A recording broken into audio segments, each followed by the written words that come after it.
There are times in our lives that we stumble on the path, but the Lord always catches us before we fall.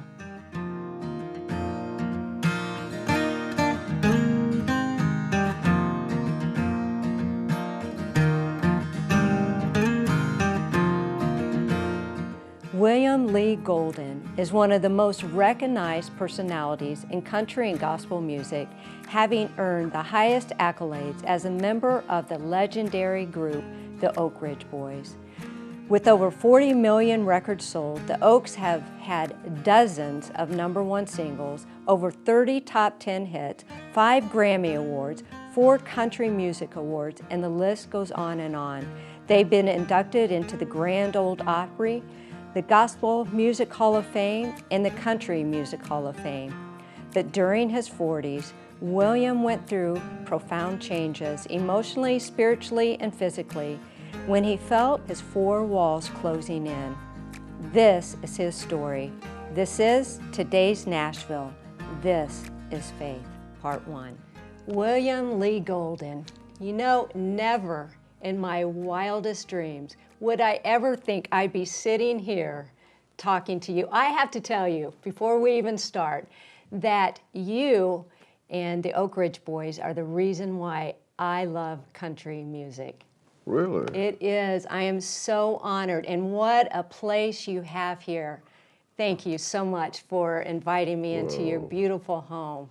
It's an old home. It's older than I am. This was built in 1786 by a Revolutionary War Colonel James Franklin, and he was part of the Revolutionary War. But anyhow, it was after the Revolutionary War. He built this in 1786. He was awarded a section of land, which a section of land is 640 acres.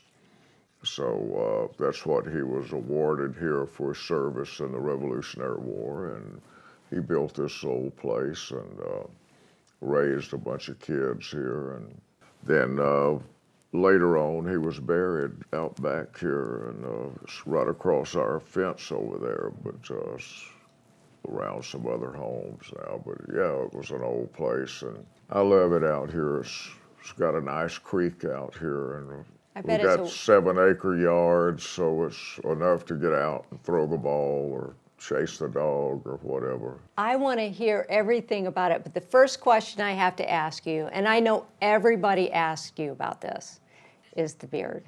Oh. It's the beard. Yeah, about when I lost my razor. Yes, yeah. Well, that was back, actually, it was about the same time that I bought this place. It was in 1980. I bought this place on my dad's birthday. It was July the 18th.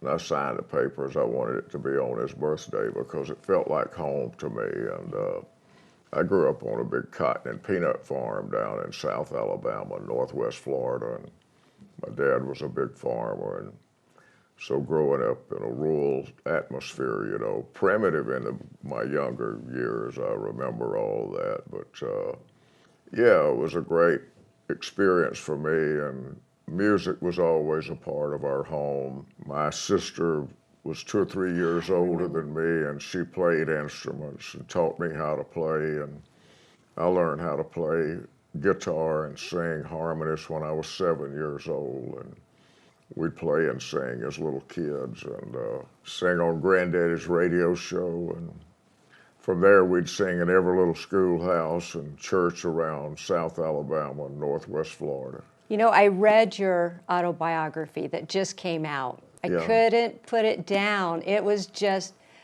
an incredible story. And it talks about your sister and your family and when you started your music career. Let's talk about that. Like I said, when we were little kids is when I learned to play and sing.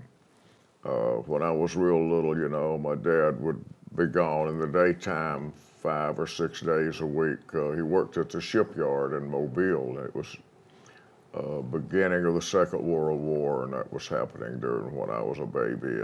But yeah, my mother took on the farm. She took care of us kids and taught my sister how to play instruments, piano, guitar and mandolin. My sister loved playing mandolin, and I'd play rhythm guitar. And so as little kids, we learned to play instruments and sing songs and to sing harmonies.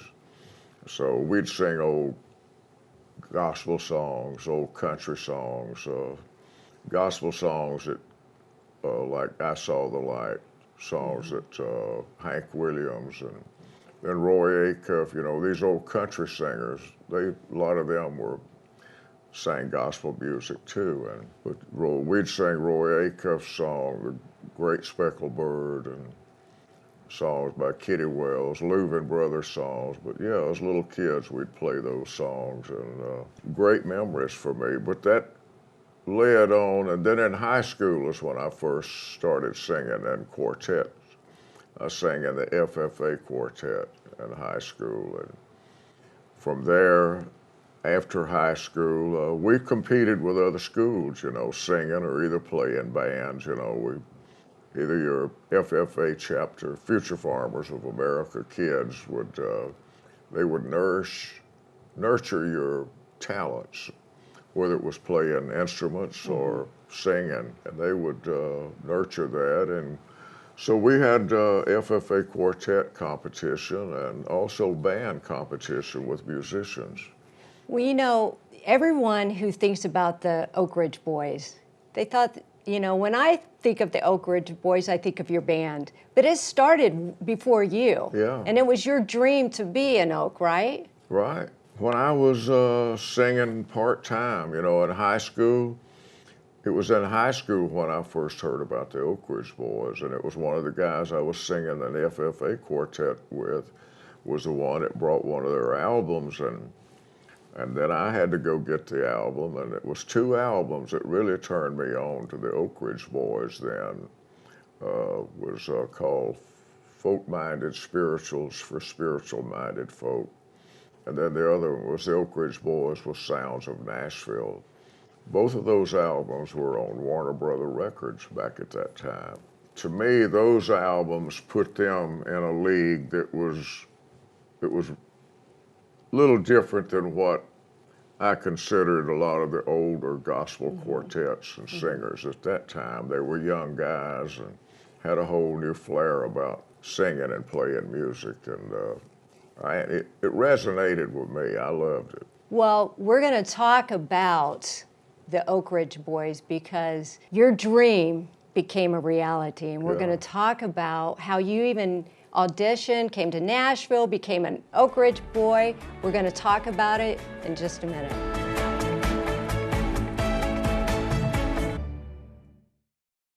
William, let's talk about the time that God moved you, gave you your dream, and you became an Oak Ridge boy.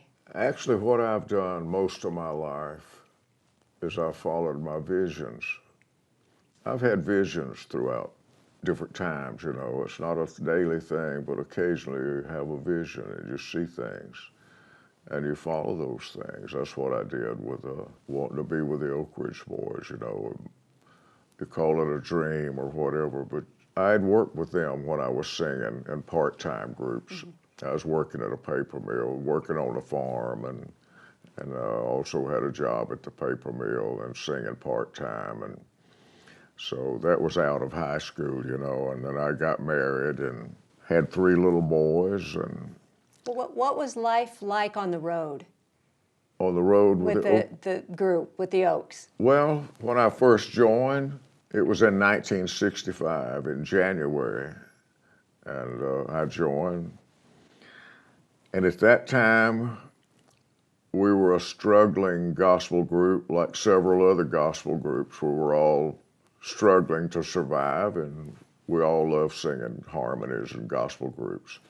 So with the Oak Ridge Boys, it was a time that, you know, we had to book our own dates. One of the guys one of the guys would either try to book the dates, kind of manage the group within the group.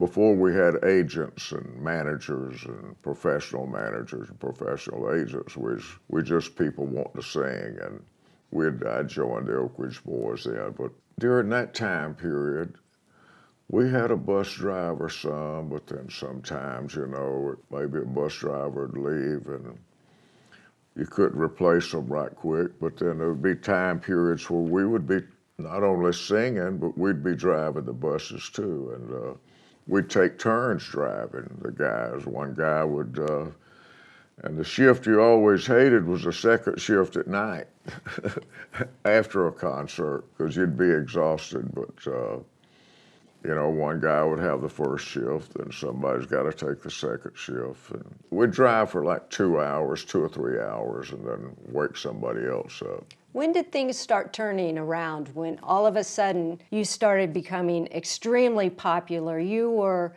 touring the world. And I want to talk about your story about going to Russia. Yeah. I mean, the Oak Ridge Boys exploded onto the scene, and you rose to fame. What was that like? I felt like we had gone as far as we could go in gospel music. We had reached the top. We had won Record of the Year and those type things. But yet, it was a struggle to get your gospel songs played on radio, because people didn't want to hear about that but one day a week.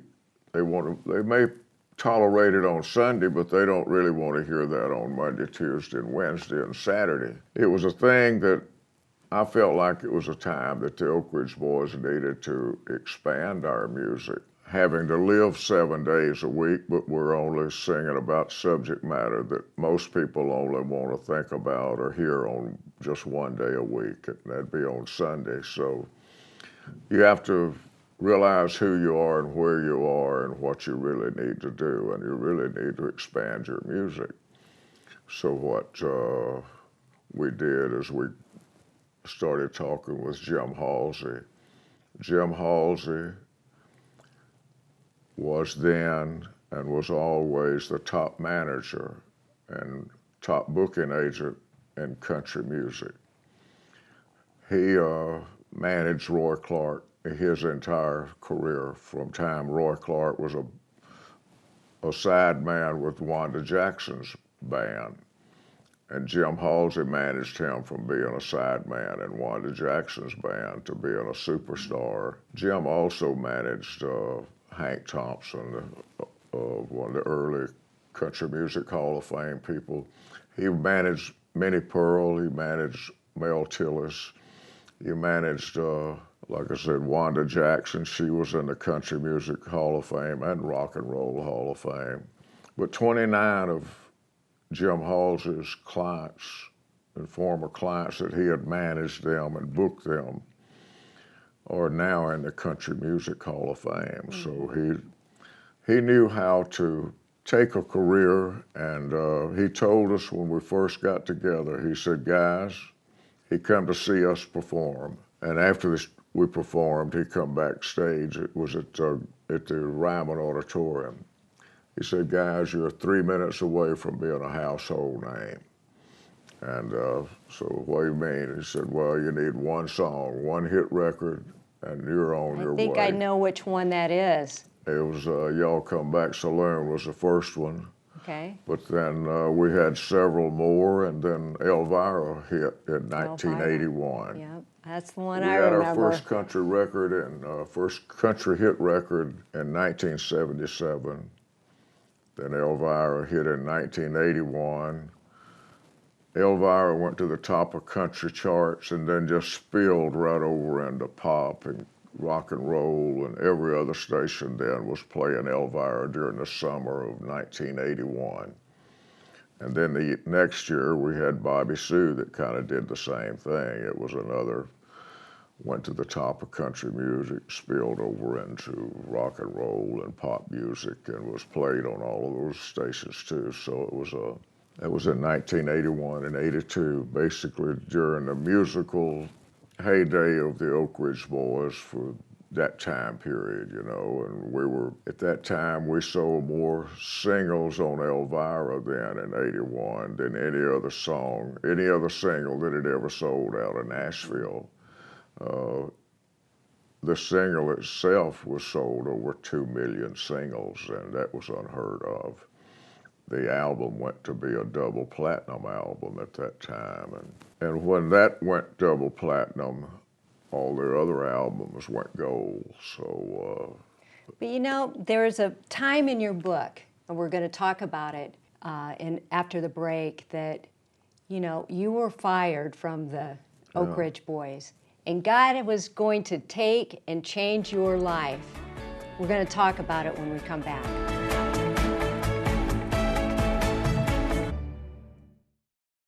William, before we talk about the time that you left the Oaks for a period of time, in your book, you shared about touring in Russia. Can you share a little bit of what happened? It was so fascinating to me when I read that. about the Russian. When you went and toured and did a concert there.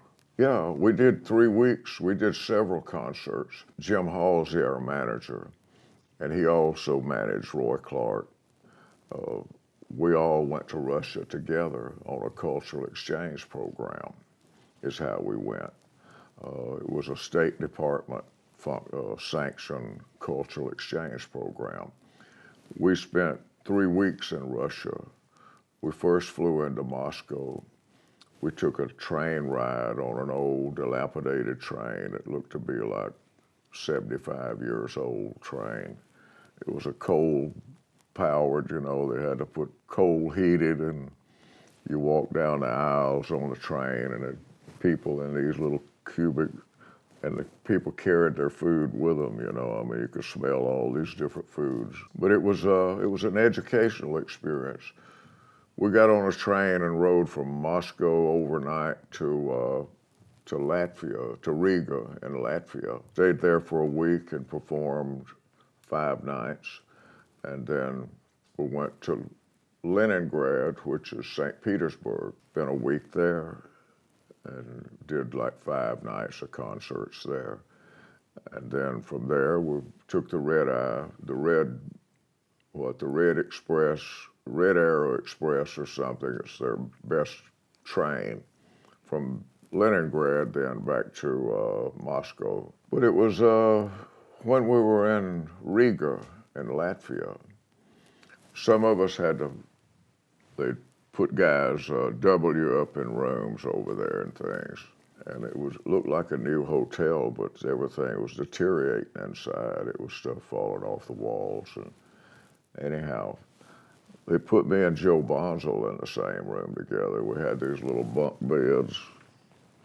And I remember Joe was on that tour. He had this book, Helter Skelter, with him on that book, on that trip. Joe was over in his bunk reading that book, and I'm not sure, I was just laying there thinking about sorting out everything that was going on and where we were.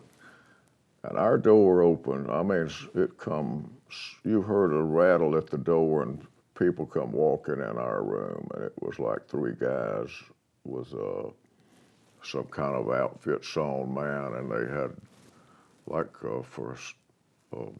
electronic things with a handle on it. They were checking for any kind of electronics in our room, and it was just craziest thing.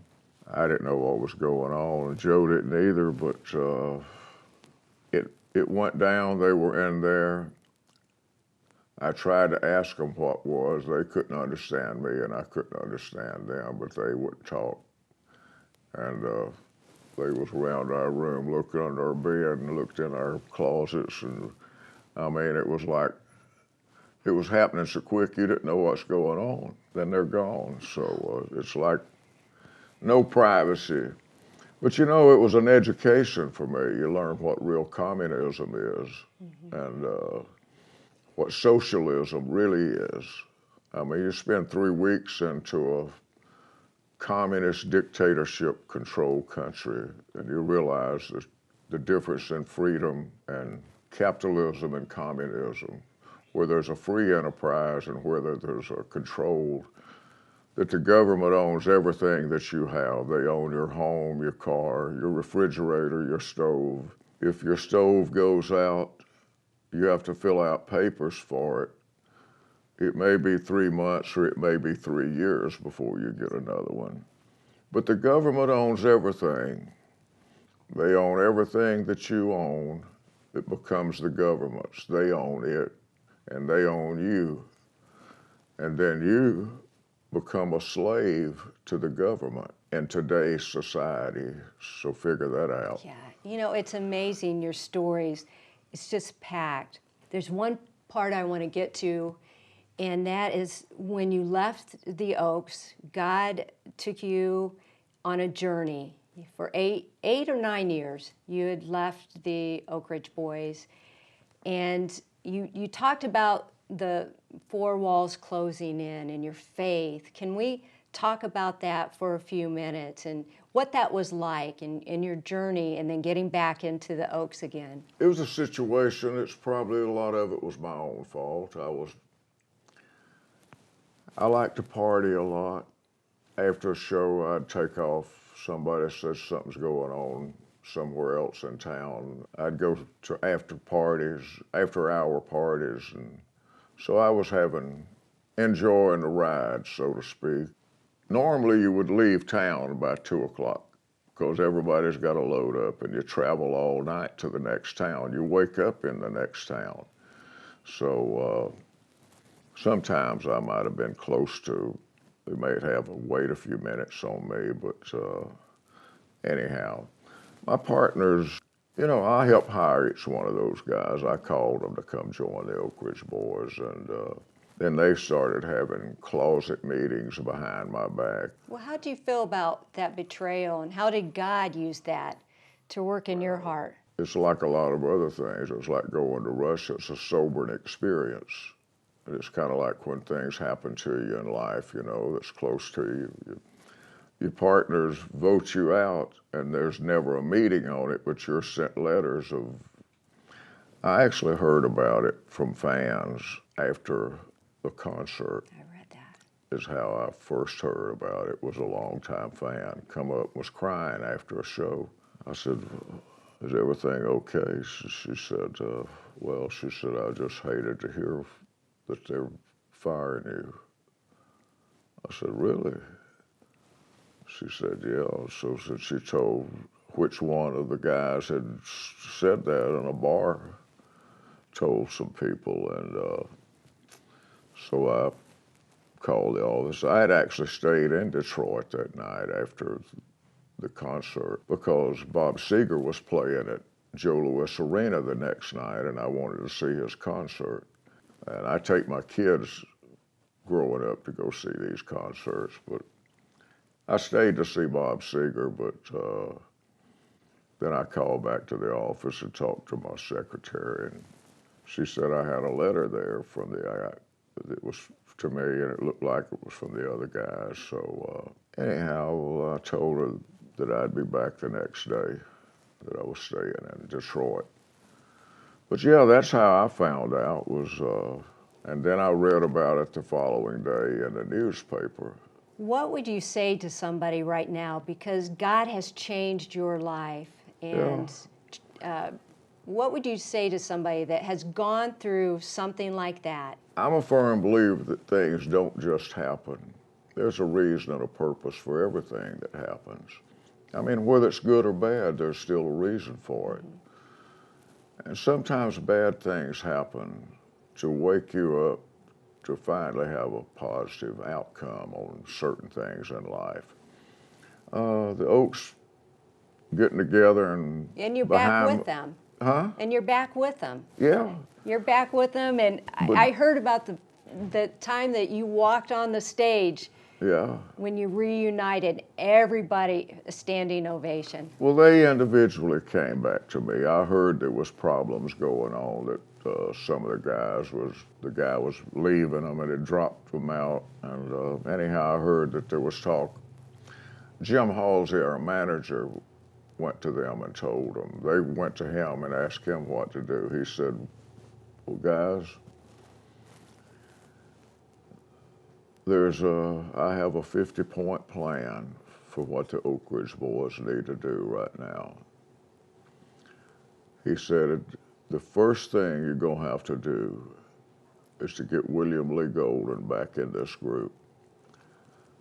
And then when you get him back, I'll explain the other 49 things that we need to do, he said, but that's got to, without that, these other things won't work. Well, William, I am so glad that you are back with the Oak Ridge Boys. You've been back because you are blessing so many lives. And so thank you so much for sitting down with me today.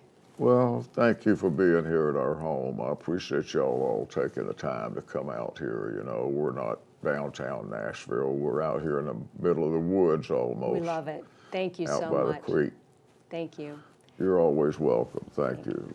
My friend, are your four walls closing in on you, or you've been betrayed by a friend? I want you to look up and keep your eyes focused on Jesus. He will never leave you. He will never forsake you. This is today's Nashville. This is faith.